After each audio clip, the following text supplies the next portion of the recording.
Chapter 23. Fleur opened the door to the policeman. Miss Appleby. There were two of them. Both removed their hats. She nodded. Yes, thank you for coming. I'm Detective Inspector Peter Green from the CIB, and this is D.C. Bowers. His partners nodded behind him. They wore dark suits with neatly knotted ties, both holding out their warrants for her to you. I was told there has been a suspicious death, Green said, glancing up the stairs. Yes, my father. Henry, blimey, I'm so sorry. You knew him.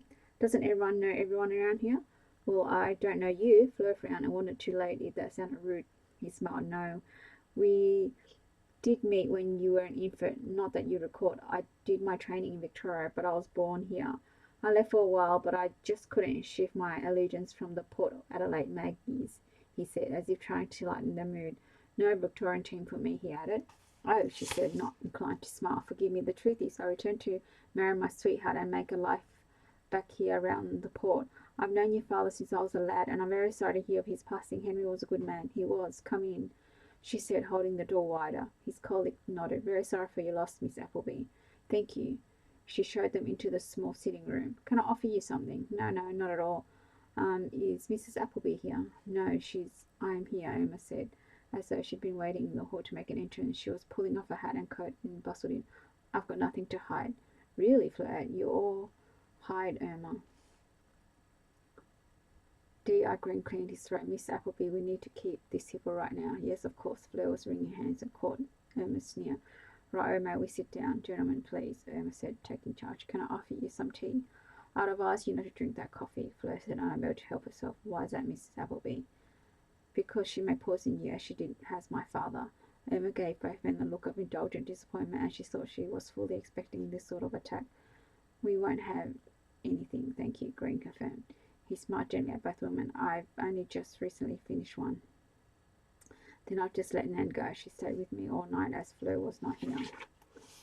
Just hold off a few moments, please, Green suggested. Why don't you tell us what you believe has occurred, Miss Appleby? I believe my stepmother, Irma Appleby, deliberately weakened my father's health with poison over a period of time, and then, to hasten him to death, she gave him a spoiled oyster last night. She blinked, amazing herself at how succinctly she had summarized her accusation, Irma shaking her head with incredulity as Fleur finished talking. That is so far-fetched, Inspector Green. Henry and I were a close couple and we were happy. I can't believe those accusations of yours, Fleur. Can you substantiate what you're saying, Miss Appleby? I can't show you anything because the rotten oysters we found in the garden were thrown away by our cook, Fleur replied. But I believe Irma used them to contaminate the ones I bought for my father's dinners last night, Mrs. Appleby. I think Fleur should write a novel, Inspector Green. Her imagination to tell a story is amazing. If there were rotten oysters around, I suspect it was some lazy local, perhaps those teenage boys you told us about, Fleur, who always tried to sneak a peek into the mortuary.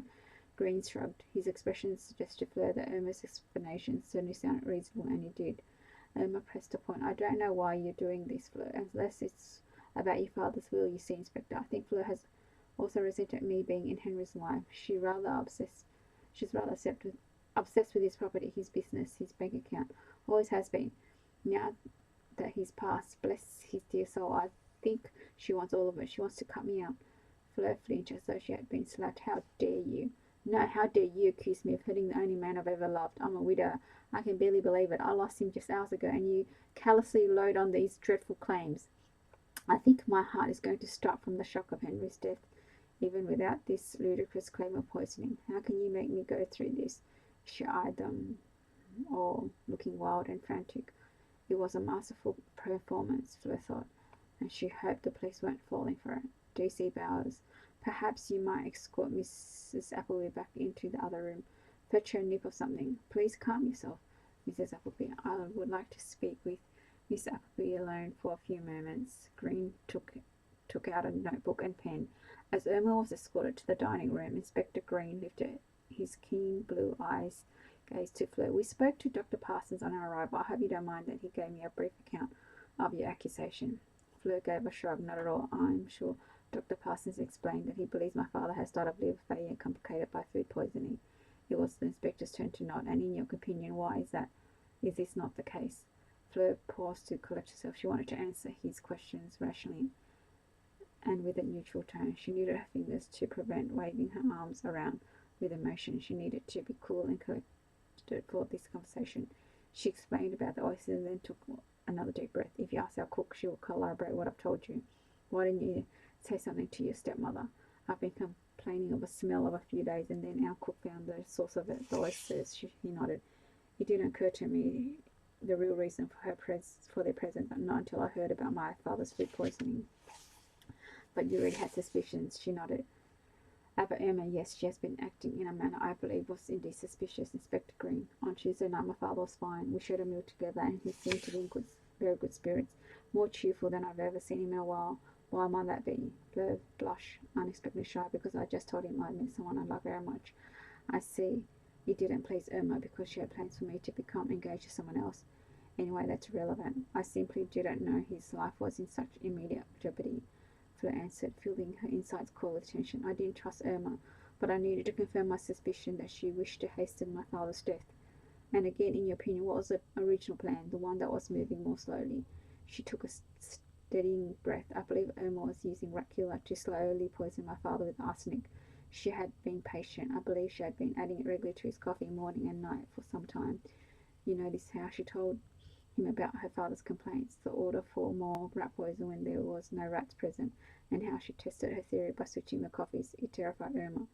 She looked traumatized that the evening I did that, and immediately begged off, claiming she wasn't feeling well and would go for a rest. My father, however, was thrilled that the coffee tasted so good. He was convinced we were using new beans. We weren't. His coffee implied lack of the arsenic. This was the same evening. Yes, Tuesday. Fleur watched him note the date. Why didn't you come to the place with this notion? I suppose I hadn't fully formulated my thoughts. I tested my theory barely a couple of days ago, and as far as I'm concerned, that test confirmed for me anyway that she was adding something to my father's coffee that she wasn't adding to hers, but I knew it sounded unconvincing without any proof. So you were waiting for proof, yes, to catch her in the act maybe, or to find a witness. I don't know, to be honest. Fleur shook her head in a gesture of helplessness. It was a notion, as you say. I was personally satisfied on Tuesday evening that I had her pinned, but imagine me giving you that tale, Inspector. By the time you had paid us a visit, the coffee would be thrown away. All trace of arsenic would be removed, as it surely already is, and Irma would quickly paint me, as she's trying to right now, as the petulant daughter making wild accusations. She gave a sigh. No, I knew I needed more, but I couldn't have guessed about her plan to speed up his death with the fetid oysters, and she was cunning enough to allow me to fetch the oysters myself. Fresh Coffin Bay oysters from the pub that had been supplying them for all my life. Dr. Parsons said you were not here when your father passed away. No, Fleur's voice was small and filled with regret, as she recalled when she had been and how happy she had felt while her father was sighing his last breath. I was taking care of someone who had been set upon by a band of thugs, she explained, going to the hospital and then seeing Tom back to his accommodation. The hospital wasn't happy about him discharging himself, and I was told by the nurses that he would need watching because he'd taken a knock to his head. Is that your new beau? Again, Fleur blushed, hating that her emotions were on such vivid display. Yes. I think I heard about this back at the station, country lad. Fleur nodded. Right. Just back to the rat poison, Miss Appleby. In your line of work, is there a way of noting arsenic being present? Fleur gave a tight, brief smile, grateful that she could lean on her knowledge. I could describe skin pallor, for instance, but categorically she shook her head, not without searching for its presence within the internal bones. I'm confident it will show up in the post-mortem if we could be granted one. The inspector nodded. He appeared to be paying thoughtful attention to her remarks. I will say, though, if you're interested in the less categorical and don't mind me giving an opinion, then I noted a curious aroma on my father's breath in the last couple of hours. I would describe it as stale, as in a mousy sort of way. I know that sounds strange, but to describe a smell or a taste, you need a metaphor in the same way that a connoisseur would describe wine or tobacco. My father's breath was not stout from age or an unclean mouth. He was fastidious with his hygiene, which is what made it all the more mysterious. No, his breath was recently tarnished by something coming from within. We were all eating the same food each morning and evening. I have read somewhere, one of my reference books, probably that arsenic is, if consumed, can give off an aroma not unlike sniffing. at a mouse hole. That's how the text put it. She shrugged. I'm sorry, it's vivid, but perhaps not helpful. For someone who doesn't sniff at mouse holes, you mean? She found a ragged smile. Yes, exactly. But he does paint a picture. It's sad. He seemed so delighted to be tasting good coffee again. The Nana switched the cups. He didn't know that the coffee wasn't the culprit. And you have proof. I have the test of it mentioned. I have the housekeeper who will confirm that she was ordered to purchase more rat killer when we needed none, and that the previous tin had been finished quickly with no rats being killed or even cited to warrant using the poison. This is the same person who found the decayed oysters which were thrown out. I assume the rubbish had been collected. Yes, of course, the fine would be deemed circumstantial, Miss Appleby. There is no proof that Mrs. Appleby was responsible for those. In fact, she could argue that you were the ones who picked up the oysters and could have been responsible for the bad ones. Fleur looked back at him aghast. I'm guiding you as to how a defence counsel might argue, Miss Appleby. Evidence has to provide concrete proof, no reasonable doubt. It cannot be your word against another.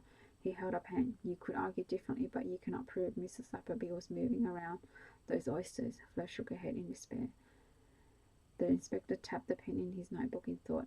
Finally, Miss Appleby, can I ask why you think your stepmother would do this? Fleur didn't hesitate. I don't believe Irma ever loved my father, but she loved his status and his money. I think she always hoped he would die early and was almost comfy with the fact that he was an alcoholic, making the right noises, but not really discouraging him from his drinking. It's not my opinion that the rat poison helped his liver to decline faster. I was also in the way of her having everything she wanted, the house, income from the business, to live life exactly how she pleased and independently. At first, her plan was to marry me off into a family that she knew would complement the business. It would keep the income steady, and she felt she could control me by a husband who was in a business partnership with her. But when I refused, she shifted her plan, first to get my father to change his will and then to speed up his death.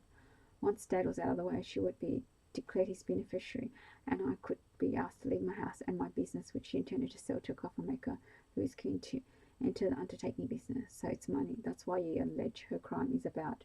He didn't give much away in his tone, but Fleur thought he sounded as though her explanation was plausible. Not just money, independent wealth. My father was a wealthy man who lived rather simply. He had no expansive tastes or desires. Irma is opposite. She fancies herself quite the lady of the manor, and she wanted to live more gregariously, shall we say. I suspect her plan was to move to the other side of the city, perhaps even to a new state. I don't know. I just imagine she would have wanted to put distance between herself and her crime. You seem very sure, Miss Appleby. I am very sure, Inspector Green. My stepmother is a murderess, and I'm confident further investigation will prove my suspicion. He closed the notebook he had been scribbling into, looking as though he was ready to leave. So what happens now? She asked before he could stand. I have no doubt my stepmother is deemed the next of kin and will likely not insist upon a post-mortem. She gave a mirthless switch of a smile. Nor would I, if I had used to kill my husband. She said she's innocent, but will you let the coroner take a look, Inspector? If my father's liver failed for complications of alcohol, as the doctor would likely suggest, then there would have been more signs leading up to the last night. I know a bit about sociology, Inspector, and a liver does not stop working as abrupt as a heart might. Please, we must respect my father enough to go through with a post-mortem to discover the true cause of death. That's all I'm asking. If I am wrong, I will publicly apologize to Emma. I will leave the house and its contents and my possession at Appleby's, even the city, if that's what she wants. But I am prepared to bet my life's work on the fact that my father did not simply just die. He was killed. Miss Appleby, it doesn't matter what I think. I present the facts, and the coroner alone will decide whether or not a post-mortem is necessary. Next, Nan was called in, arriving trembling and pale to be questioned, and Fleur was asked to leave the room so that the inspector could speak to Nan in private. And then it was Irma's turn. Escorted in with the detective counsel, but they still kept Fleur and Nan separated. The phone rang. May I? Fleur asked Bowers. Yes, of course. It was the Appleton. Is Tom all right? Fleur asked, suddenly anxious that the publican was calling her and not the other way around. Sorry, love, I don't mean to scare you. When I saw him last, the lad was pretty much the same as you left him, perhaps moving a little easier. My wife says he should still be in hospital, but I think he's doing well. Hearing that, Tom should have cheered her, but he did the opposite, as if hearing the publican's voice and had pricked the tight skin around her emotions that she had been managed to hold it in check like a balloon inflating his chest. I'm inflated to its fullest. How can I help? Does he need something? Oh, well, now that's why I'm calling. He's gone, love, he said, to let you know if you called. But my wife insists I telephone you. Gone? What do you mean? He packed whatever he had left and left a few hours ago. He said, left an envelope for you. No, Tom can't have gone. Where? Flo, do you know what to say? We're lovers. We're in love. We're engaged. She chose to say no more. He has, I'm afraid. Did he say to where? He didn't. Shall I have the letter sent over? Thank you. I'll pick it up, but my father died today. Oh, Miss Appleby, I'm very sad to hear that. My apologies for interrupting you. She murmured that it was not a problem, and in a blur put the receiver down, unsure if she muttered a polite farewell, but uncharacteristically not caring in the moment. Tom was gone. How wrong that sounded. It was suddenly too much to bear. Flo leaned against the wall and felt herself deflating as though the balloon she imagined she had untied slowly leaned out of the air, and tears swelled. Tom was all she could say in a small, wavering voice. Miss Appleby. It was Bowers helping her back to her feet from where she slid down to the ground. She had never seen a dramatic person and could barely believe it was her now being hauled back upright. He looked concerned. Are you unwell? I'm fine, thank you. Just a bit of bad news. More bad news. Yes, no, I mean, it's not happy news, but it doesn't matter right now, Furlight. Only my father's passing matters. She dug in her pocket for a handkerchief to wipe away her tears before returning to the sitting room where Nan and Emma waited with Inspector Green. Bowers followed her in. Green spoke first. Miss Appleby, is there anything else you'd like to add? Only to reiterate that I want a post-mortem and carried out on my father. Mrs. Appleby, go ahead. I have nothing to fear. Henry died of alcoholism, and I think the accidental seafood poisoning just made an already weakened body and shot liver worse. Green continued. And the alleged contaminated coffee you spoke of, Miss Appleby, is that available? It was Nan who shook her head. The coffee was thrown away. Why? Inspector Green asked. Her eyes flicked towards her employer. Speak honestly, Greenwich. Mrs. Apple told me it had turned coffee. Flo exclaimed before giving a tight, mirthless gasp. Emma straightened to her full height. Henry kept complaining about it, so I indulged him. Why wouldn't I? I loved him. I thought we'd toss out the old coffee and buy fresh beans, she said, somehow managed to sound affronted. Right, Green said, bringing the conversation to an end before Flo could erupt. Mrs. Appleby, I would advise you not to leave home, as I'm sure we will speak with you again, perhaps interview you formally at the station, so I'm not under arrest for those ridiculous claims. Emma cut a smart glance at Flo. No, Mrs. Appleby.